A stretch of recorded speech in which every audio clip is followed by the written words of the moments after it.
The sky was swollen with gray clouds at morning, as if even the heavens were mourning. Rain slipped down the church windows like tears, setting a somber rhythm to a day that had already shattered Miriam Wallace's heart beyond repair. She sat in the front pew, hands folded tightly in her lap, a soft black veil draped across her face. Behind her, rows of dark suits and long dresses filled the room with silence, but not a soul here truly knew the weight pressing down on her chest. Her husband, Thomas Wallace, lay still beneath polished oak. Her best friend, her partner in every struggle since she was 17. He was gone, just like that. A silent heart attack on a Tuesday evening after dinner. No goodbye. No last, I love you. Just gone. Through the haze of pain, Miriam barely registered the words of the preacher. She stared ahead, eyes unfocused, almost afraid that if she blinked too long, she would forget his face, his hands, the way his laughter always filled a room, even when the world gave them so little joy to hold on to. But this wasn't just grief settling into her bones. It was a loneliness that came crashing in before her husband's body had even been lowered into the earth. Because not 30 minutes after final hymn ended and guests began to leave with awkward hugs and tight-lipped condolences, Miriam felt her entire life shift yet again, this time not by death but by betrayal. Her daughter-in-law, Karen, approached her quickly, heels clacking sharply down the stone church aisle. Karen was tall, put together, and always seemed to carry an air of dominance, an air that never quieted, even today. Karen's voice was coated in fake sweetness. "Miriam, I know this must be so much for you today. I was just telling Malcolm we should give you some space. Maybe you could stay in the garage for a little, until things settle." Miriam blinked slowly. The garage? Her voice was barely above a whisper. Karen smiled, tucking a blonde curl behind her ear like this was nothing more than a discussion about redecorating. "It's just, the house is going to feel crowded now. You'll have privacy down there. And we can help clean your bedroom out when you feel ready." Without waiting for a response, Karen turned and walked off, calling over his shoulder, "Malcolm said he'll bring your suitcase down tonight." Like a decision had already been made for her. Like her name had disappeared from the deed along with her husband's breath. Miriam said nothing when her son, her only son, approached later with his eyes refusing to meet hers. All he mumbled was, "It's just for a little while, Ma." Karen wanted to organize everything upstairs. You know how she is. No one asked how she felt. No one looked at her long enough to see the pain behind the poise. That night, as the storm raged louder than her thoughts, Miriam sat alone in the garage. A single light bulb hung above her head, buzzing softly, casting shadows across boxes filled with memories. This dusty garage had once been Thomas's workshop, a place where he'd built wooden toys for their grandkids. Now it held sorrow. Her suitcase sat slumped in the corner, unzipped, her clothes piled on top carelessly, as if she were just a burden someone had to store away. Her favorite winter coat, the one Thomas had surprised her with on their 30th anniversary, was left crumpled near the laundry machine like it meant nothing. Her bones ached from the cold, but her heart ached from being forgotten. But Miriam did not cry. She sat with her back straight even in that hard metal chair, hands folded as they'd been in church, and remembered all the times she and Thomas had lifted each other out of life's bitter blows. She remembered the lean years, the worn shoes, the loans denied with a smile, and the words, "We don't fund your kind." She remembered the nights they went to bed hungry, dreaming of better days instead of eating supper. And yet even then, they had never turned on each other. They had built a life from sweat, prayers, and unshakable love. Together. Now that life had been stripped away. Twice. Miriam looked around that cold garage, saw a faded photo taped to one of the wooden beams. Thomas in his younger years, arms around her, their first home, both smiling despite their empty fridge and unpaid bills. That smile reminded her of something important. She was never nothing. They may have put her in a garage, but what they didn't know, what would haunt them one day, was what was sitting silently in her name, growing steadily for almost 4 decades. What they didn't know is that while Thomas had fixed cars and she had cleaned houses, they had turned rejection into riches through sheer faith and secret wisdom. Thomas once told her, People see you as what they want to see. Let them. We're building legacy while they're building stories. And so Miriam sat there that night, wrapped in sorrow but laced with invisible power. She didn't yell, never begged, never demanded her son reconsider. And when Malcolm knocked the next morning with tears in his eyes, not to apologize, but to ask if she knew where his birth certificate was locked away, she smiled kindly and stepped aside. Top drawer of the filing cabinet, second left, she said quietly. She still remembered his favorite meal, his allergies, his baby laugh, but he couldn't remember her dignity. That's what hurt most. But Miriam believed in a higher justice, the kind that doesn't need noise to speak, the kind that lets truth shine when the time is right. And for now, she would remain quiet. Too many people already underestimated what quiet black women could carry. She had no need to prove her worth. They may have cast her out, but she wasn't broken. She was waiting. The mornings were always the hardest. In the quiet, before anyone stirred above her in the house, Miriam Wallace would sit on the edge of the old creaky bed and garage, a sliver of dawn light cutting through the grimy window like a reminder that the world still turned, cold, indifferent, and unchanged. Each morning, she woke not just to the ache of her joints or the cold biting through the thin walls, but to the sharp reality that she had been pushed out her own home, not by strangers, not by some distant system or invisible enemy, but by her own family, the people she had bled and sacrificed for. But what wounded her deep in betrayal was a slow realization that they never really saw her, not fully, not as a mother, not as a woman of strength, not as a keeper of the house they lived in, or a quiet survivor of every injustice life had thrown her way.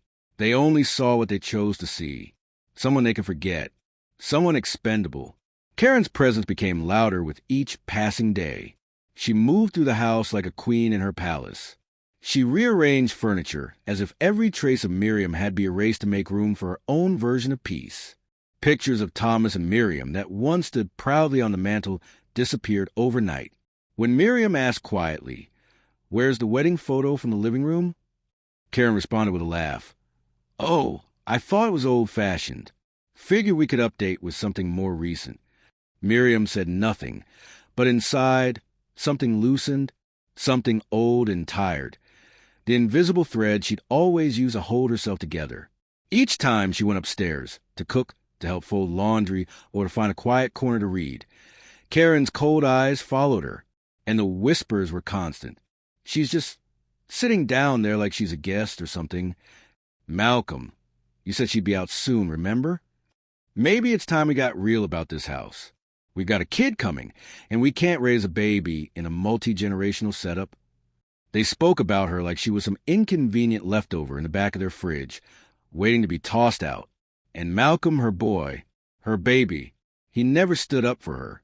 He was a good man once, bright, kind, the one who used to fall asleep in her arms after nightmares. A man she taught to speak truth, to respect his roots, to never forget the community that raised him. But now, he shrank beneath Karen's shadow, nodding when he should have said no, staying silent when his voice needed to rise. The inheritance Thomas left behind in spirit, dignity, strength, values, it had been covered by layers of suburban comfort, corporate attitude, and the softness of a life their son no longer had to fight for. Miriam tried, good Lord, she tried, to give grace. She told herself Karen hadn't walked her path. She didn't grow up being followed in department stores or being told, "We don't rent to your kind."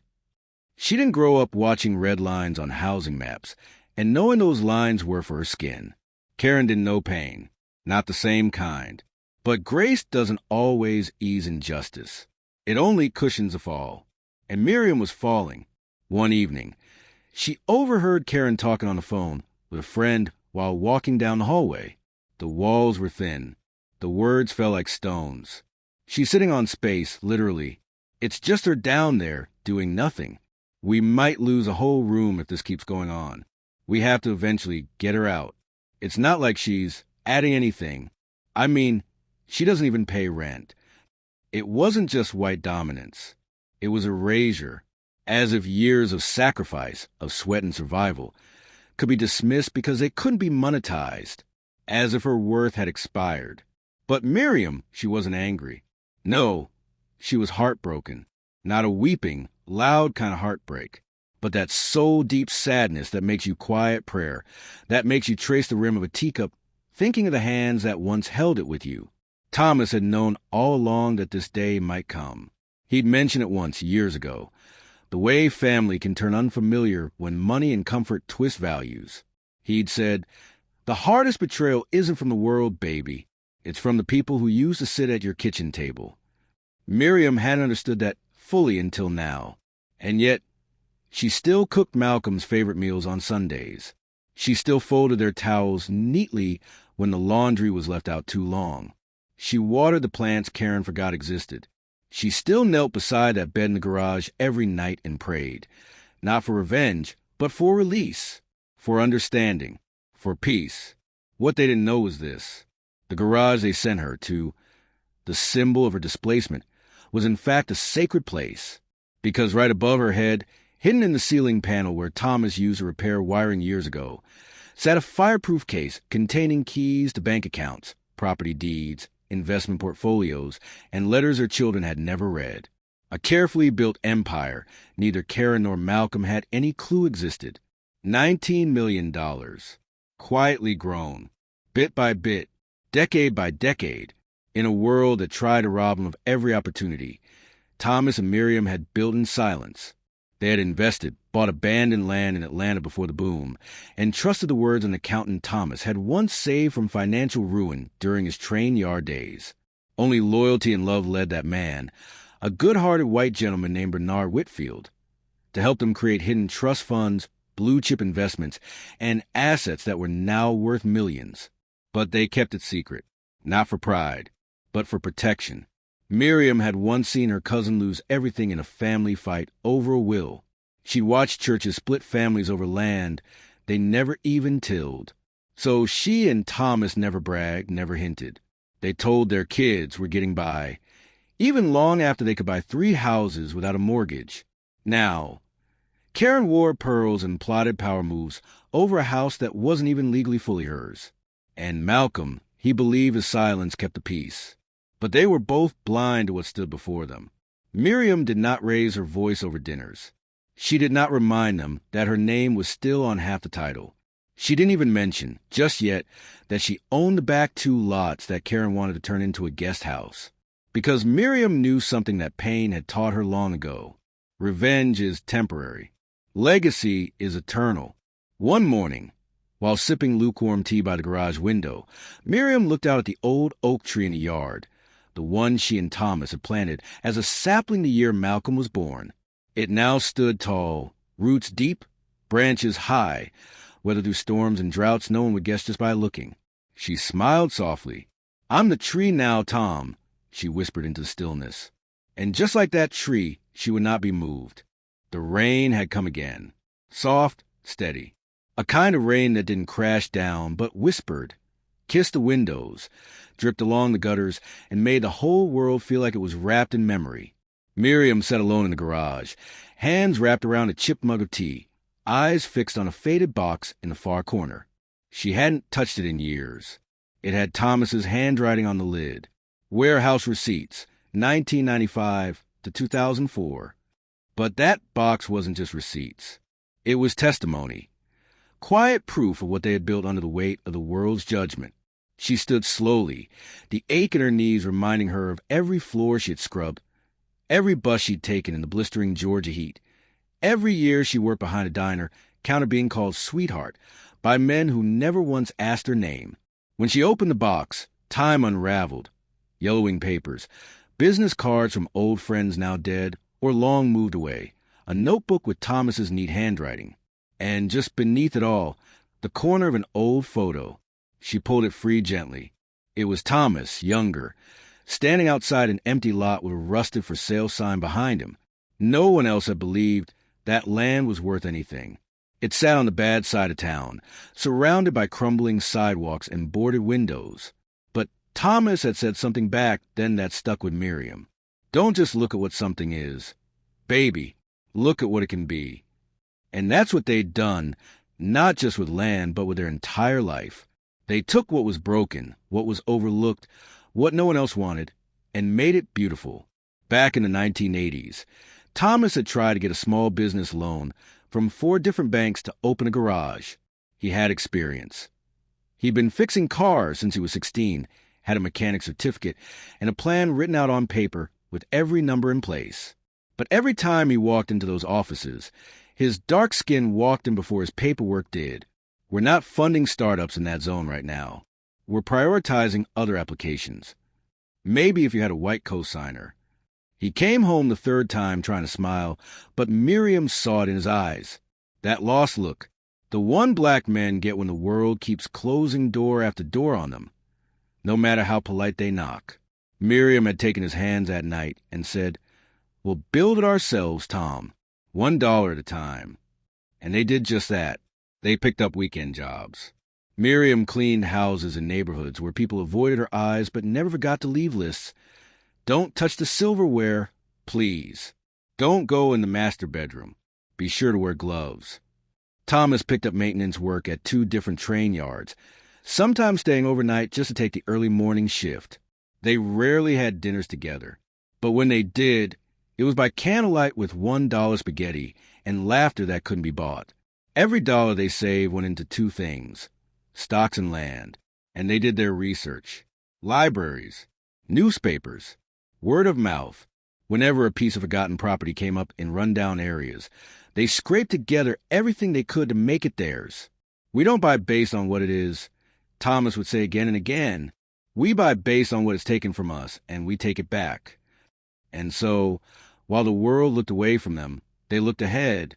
They bought 7 lots across Atlanta, all dirt cheap, all ignored by businessmen who called it junk property. But junk to some is justice to others. Years later, when development crews came pushing into those old neighborhoods, bringing gentrification and warehouses and trendy cafes, those same lots multiplied in value. One of their $3,000 plots alone was now worth over $500,000. Still, they told no one, not even their children. They lived as they always had, watered their garden, shopped with coupons, drove the same dependable car, let the world keep thinking they were just getting by. Many would have boasted, tried to climb social ladders, or buy respect through cars and gold and loud celebrations. But not Miriam and Thomas. Their treasure was meant for something more. Legacy, not luxury. They wanted to build a future, not just for their family, but for their people. For every black boy who was told he wouldn't make it. For every black girl laughed at for her dreams. For every elder who was forced to clean the floors of buildings they should have owned. It was about reparation through quiet resistance. And Thomas was particularly careful. He set up dummy corporations to hold the assets, worked with Bernard Whitfield, the accountant they once helped during a hard time, who turned friend over the years, to manage their portfolio in secret. "I'd rather be underestimated and free," Thomas would tell her, "than praised and controlled." And that's what Miriam thought about now, as she sifted through deeds and statements and memories wrapped in manila folders. They had lived like shadows in a world that tried to erase their light.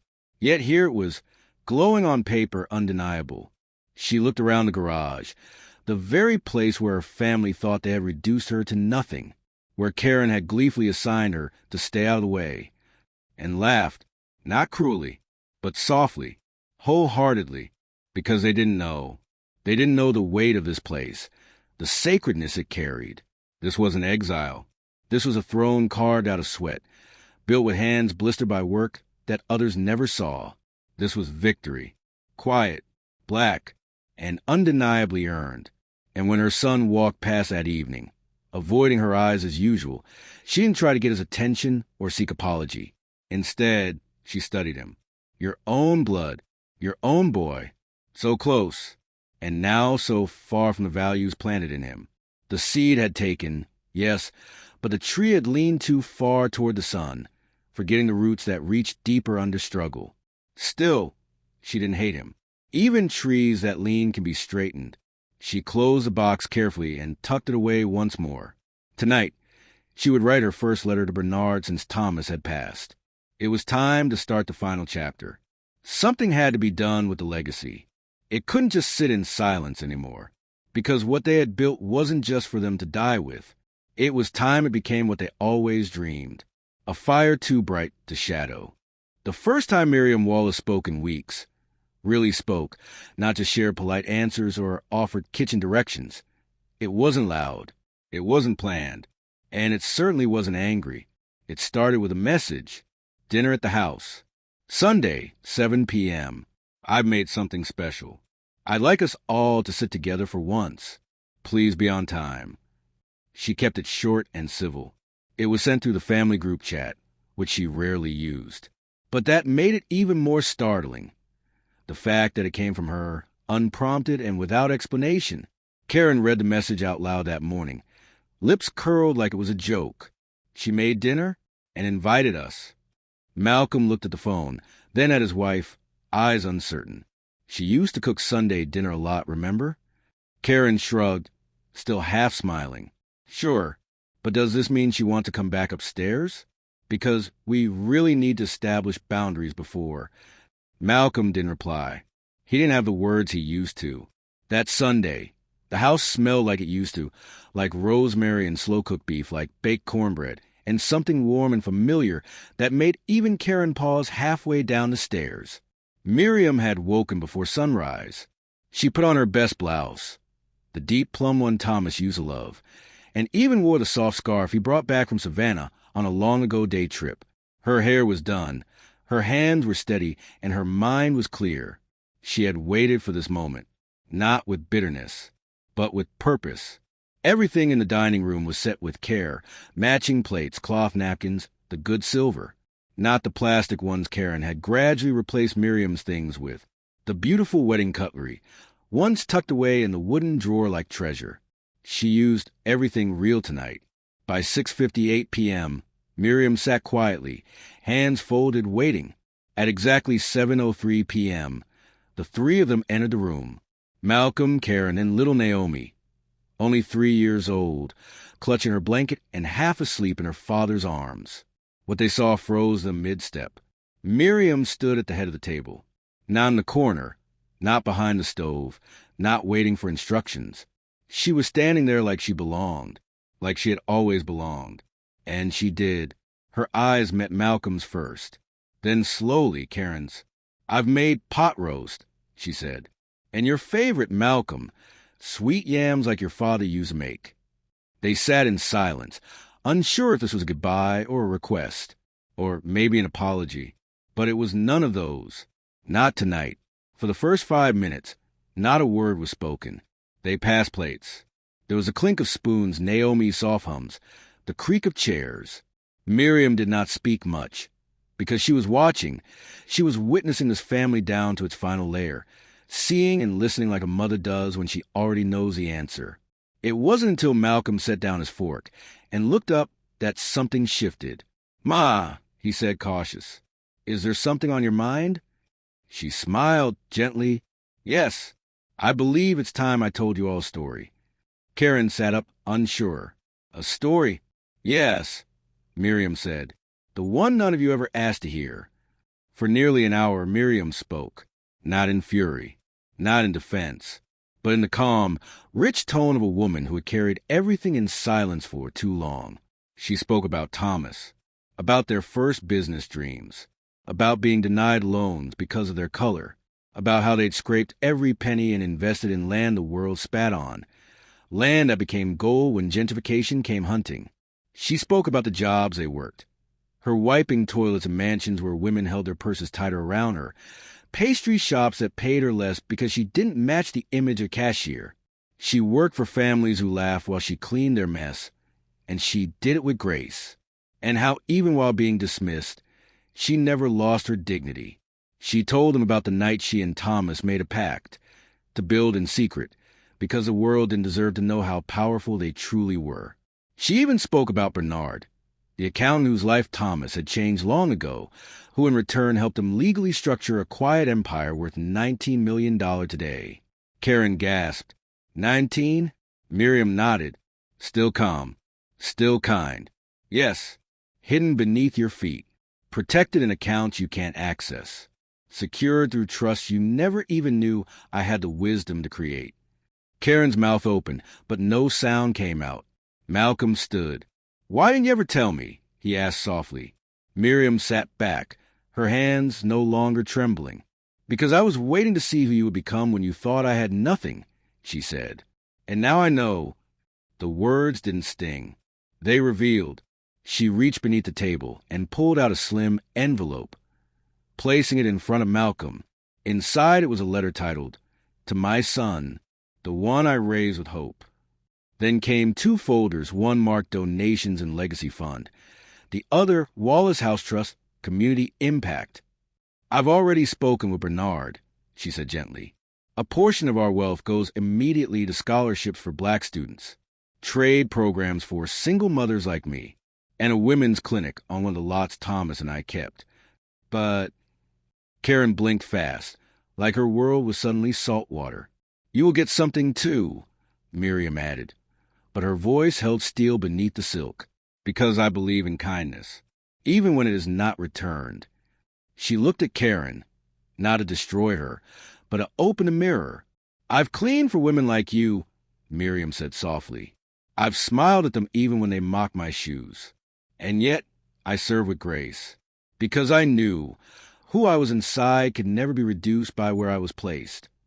She turned to Malcolm again, her son, the one she taught to ride a bike, the boy who once held her hand in nightmares. "I raised you, protect, not a shrink. But even now I do not hate you." Malcolm was crying, for the first time in his adult life. He looked at the woman before him and saw not just a mother, but a warrior in disguise. "Ma!" he choked. "I don't know how to fix this." Miriam reached across the table and took his hand. "You don't fix consequences. You learn from them." She stood at last, dinner half-eaten, silence heavy. Before she walked away, she looked once more around the room where she had once been made to feel like a guest. And for the first time in months, she felt like herself again. The mother, the matriarch, the quiet builder of empires. Not through revenge, not through war, but through undeniable truth. The days that followed were quieter, but not in the same painful silence that once echoed through the walls. This was a different kind of quiet, not the sound of absence, but the sound of reflection. Karen didn't speak much after that night, not because she was angry, but because she was finally forced to hear the truth, not in Miriam's voice alone, but in her own unseen actions, now playing in her memory like unanswered questions. She replayed every moment she had been dismissive, every eye roll, every cold stare, every careless word about space and the garage. And each time, it didn't just embarrass her, it humbled her. Miriam had carried enough pain to fill 100 books. But what struck Karen hardest wasn't the size of Miriam's fortune. It was a grace with which she had risen above the cruelty that was never subtle. Malcolm, meanwhile, took longer to face his guilt. After that dinner, he avoided his mother's gaze for 2 days. Walking past her in the kitchen became a 1,000-pound walk. The same hands that once built Lego castles under her supervision now struggled to chop onions beside her without shame flooding his face. But Miriam never mentioned it again. She didn't bring up the trust, didn't weaponize the wealth, didn't remind them what they did to her. That wasn't her way. She simply continued what she always had done, taking the broken pieces of life and quietly sewing them back together, whether or not anyone noticed. But this time, she began sewing her way. She left the garage not with dramatic complaint or forced conversation, but with dignity. She packed her things, straightened the blankets, folded the small memories she had made down there, and returned to the master bedroom upstairs. No one questioned it, because they finally understood they had never deserved to put her there in the first place. Spring came early that year. The house, once full of unspoken tension, began to soften again. But the truth was, Miriam didn't want a house anymore. Not for bitter reasons. Not out of spite. It simply didn't feel like home. Somewhere deep down, she wanted space to breathe, space to turn the rest of her life into something beautiful, something that would radiate far beyond one broken household. So one morning, she stood by the porch where Thomas used to fix a screen door every year and whispered with a smile, "It's time." She bought a small cottage a few towns away. Nothing showy, A simple, sunlit house with a garden that bloomed wild roses and herbs in the back. A place where quiet didn't mean exile. A place where every corner belonged to her. She called it Solace Hill, a nod to the peace she had fought so long to reclaim. But Miriam didn't vanish into comfortable retirement. Oh no, she had spent decades hidden in the shadows, and now she would use those shadows to light the way for others. Through Bernard Whitfield's help, she began putting her legacy plans into motion. The Wallace Legacy Foundation launched officially in the summer. In a cozy building renovated from one of the lots she and Thomas bought long ago, a place that once was boarded up, forgotten by developers and city planners alike. Now stood a vibrant center covered in murals of black leaders, with a sign that read, "The Wallace House, rise through the fire." It wasn't just a name, it was a promise. Here, young black teens gathered after school, not just for tutoring, but for truth-telling. They learned about financial literacy, real estate, coding, resume writing, the kind of knowledge access usually kept out of their reach unless someone reached across with purpose. Women came too. Single mothers who had been told their lives were over now stood in line for entrepreneurship workshops. Elderly grandparents raising kids again received free meals and caregiving assistance from a team Miriam gathered. People started asking, who's behind all this? And someone would always answer, almost in disbelief, that's Ms. Miriam, the woman who used to live in the garage. But to those who walked through the Wallace House doors, she wasn't just a millionaire in the garage. She was a quiet storm that built a kingdom without needing a crown. One day, months later, Malcolm arrived at the center. He stood at the front, watching kids run past laughter-soaked hallways, watching mothers sip coffee in the lounge while their toddlers played safely. And for the first time, he realized what his mother had done, not just for the family, but for the entire community. He approached her office cautiously. She sat behind a desk, evidence of her work painted all over the walls. Smiling faces, grateful letters, blueprints of the next expansion. He held out a manila folder. She looked at it, curious. "I'd like to donate," he said, voice softer than it had been in years. "Not from the trust. From me this time." Miriam took the folder, eyes never leaving his face. He sat down, elbows on his knees. "I want to start over, Ma," he said. "Not for the money, not even for forgiveness. Just because I understand now what I couldn't see before." She didn't answer with words. She slid a framed photo toward him. It was from when Malcolm was 5, sitting on her lap in a church pew, smiling like he held the sun in his small hands. "You were always good," she said, tears filling her proud eyes. "You just forgot whose son you were." As for Karen, she came too, not with demands or entitlement, but with willingness to unlearn. She joined one of the foundation's evening panels, listening to women speak about what it felt like to be dismissed, overlooked, silenced. She asked questions. She apologized, not just to Miriam, but to every woman in that room who had once been reduced to background noise like she had made Miriam feel. Over time, Miriam saw something unfamiliar in Karen, not perfection, but progress. Little Naomi learned to garden with her grandmother. They planted marigolds and basil, and every week she'd run to Miriam's chair with tiny leaves and big stories. "Grandma," she asked one day, "why do you plant even the flowers nobody likes?" Miriam smiled. "Because beauty doesn't need permission, baby. It only needs patience." And in that way, Miriam's story didn't end with $19 million. It didn't end with a house reclaimed or a heart rehealed. It ended in doorways held open for others, in daughters-in-law who listen now instead of dismiss, in sons who speak truth instead of staying quiet, in scholarships named after Thomas, reuniting forgotten dreams with unstoppable hope, in a woman once cast into garage, reborn in every room where inspiration now blooms. Because some stories aren't just about overcoming. They are about transforming. Every insult into intention, every wound into wisdom, every silence into legacy. And Miriam Wallace? She walked through the fire, but she came out carrying others behind her, lighting the way.